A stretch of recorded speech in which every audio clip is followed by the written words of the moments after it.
Welcome back. I'm the Watch Nerd. On this video, we're going to go to Costco and check out their watch selection because I know sometimes they actually have Rolex in Costco and a bunch of big brands like Breitling and just any heritage brand. Probably Costco has held it in the past. But one thing Costco doesn't always do is keep what they have. So in this video, you're going to see what this particular Costco has, and it's not much. I love the Seiko. That's my pick of the day out of the pieces. So there's not much to look at, but I'm curious to know, is your Costco going in this direction with their jewelry, more fashion design? Because that's most of the things at this Costco, particularly. Also, you'll notice you're not seeing my face just because this week I am not in the studio, but next week we'll go back to our regular videos, and I'm actually going to have a chance to see two Daytonas.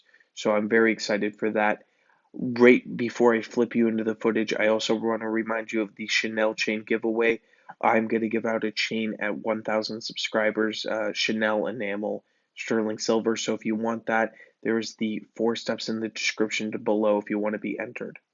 So now flipping ourselves into it, I didn't stop at everyone. So if you feel like there's one really important piece, you can pause it and everything. But I skipped over some of the fashion pieces, as you can see here in Victa's. This is the woman's side really quick, and I did it pretty fast on the woman's side. There we go. This is the best one I consider as a woman's. It's 249.99, which is 250 for Seiko. But it's a really nice one. It's mother of pearl, and I don't think those diamonds are real at this price. I don't think Seiko actually uses real diamonds. I'm not sure. I think maybe in their Grand Seiko line they do. But I would love to know that if you do know that. And I think it's just a cool color. It hits the light differently. It's hard to get on camera, but it's really, really nice dial. And moving ourselves along here, I don't think I stopped at any other woman's one. As you can see, Citizen, that's a great brand too, not as collectible as Seiko. I don't know why. Maybe they're more eco-dry, but they're very cool pieces. Great brand, Citizen. They do have some actual really collectible stuff, but as you can see here, this is more of the jewelry side at the end. They consider Versace, as you see there, and this is probably dead center the worst watch out of the entire women's, I think. So it's $650 and it's for Gucci. But I just wanted you to see that it is a Gucci, like it says Gucci on the dial and everything. But it's not even the Gucci brand name. It's what they do. They put their name on this watch, and I believe it's made in China. I'm not 100%. But I think this is equivalent to what Daniel Wellington and all these fashion brands is, because it is a fashion brand. And they're putting a quartz movement in there. And it's crazy how you could charge, $650 in the same case as Seiko has a mother of pearl dial with only 250, which is definitely a better watch in my opinion, in a lot of ways, just because of the brand, the heritage, the history. But I can go on this for a long time. I just want to say that is a big, big price. Now, I do want to discuss before I head into the men's really what is Costco's deal. So Costco will go onto the online retailers, even the gray market sometimes. Typically not, because I believe they only sell brand new, but they go on there and they look at the prices. They deduct maybe 20%, sometimes 15, even up to 25 depending on which one it is. They put it in their shelves for a discount from the retailers, but at the same time you're still going to be paying more than you would at a pawn shop or other areas where you can get a really, really good deal from secondhand people, either dealers or regular people that just buy the watch. So, yes, it is brand new, all these watches, but at the same time, you're going to be paying a hefty premium at some cases. Now, you can find some good deals at Costco. I'm not saying they're not good deals, but you just have to be careful. You have to look at the online prices because they don't really sell for those online prices. Those online prices are inflated because if they were selling, they would already be sold out. So just a little bit tip for you: if you look online and say, "Oh my gosh, this is $300 cheaper than the one online is still there, so it's not really cheaper. That's the retail price sometimes online." So that's what Costco does with these pieces. And as you can see, 650 is complete insanity for me. to justify anybody for paying for this watch. And it's not a bad looking piece from far distance, but it's just not worth 650. Maybe this is $100 piece in my opinion.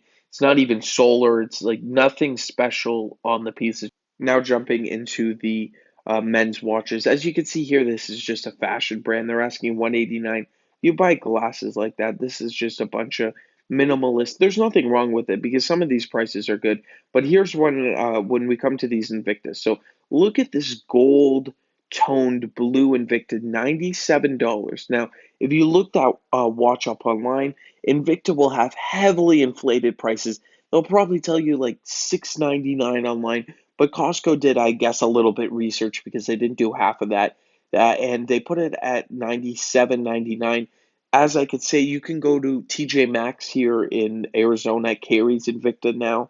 They sell them to them, and you could buy these watches for $60 in that area. So it's just good to be careful to price match, especially on fashion brands because they travel so much from their actual retail price to the consumer. If you're talking higher end brands, there's a little less of that, but there still is depending on which brand you're talking about.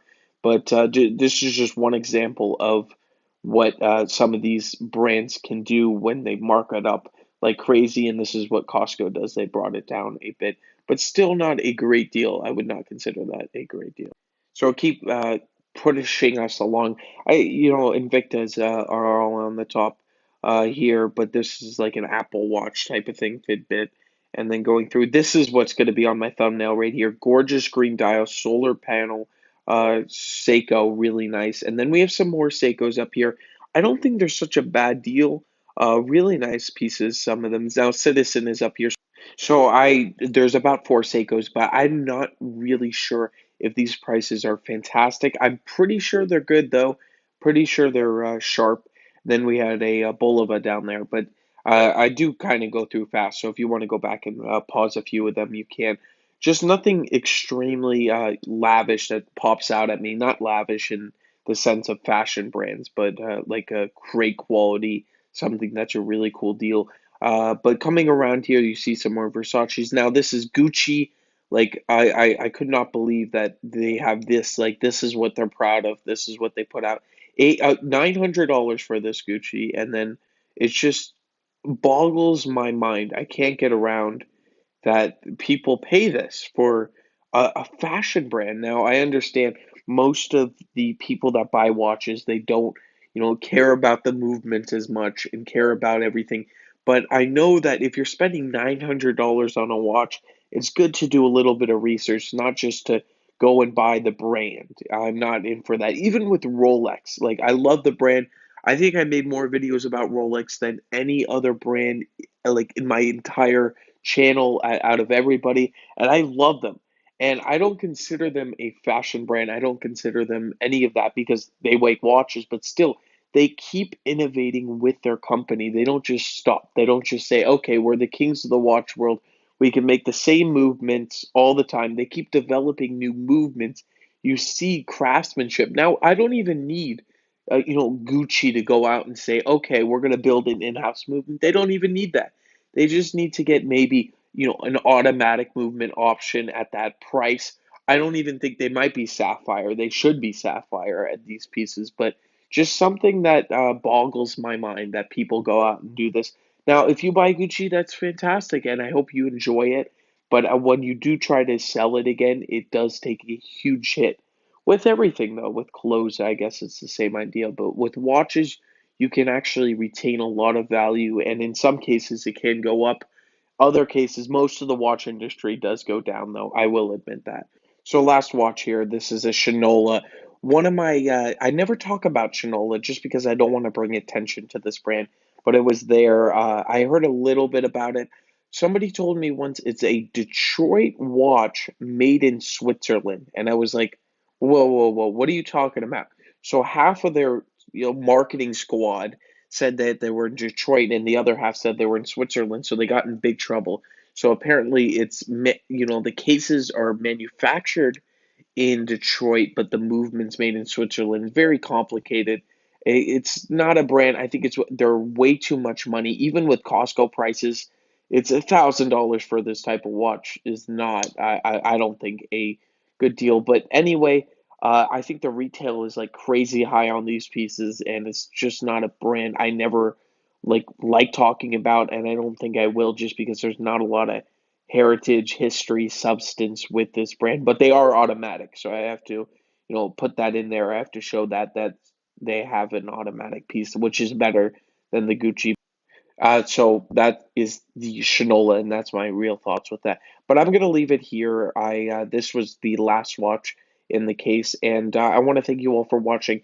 If you want the Chanel chain giveaway, there's the 4 steps in the description below, where I keep them. And if you follow those four, I'll put you in an automatic entry, so you're on the list when we do hit that 1,000 subscribers.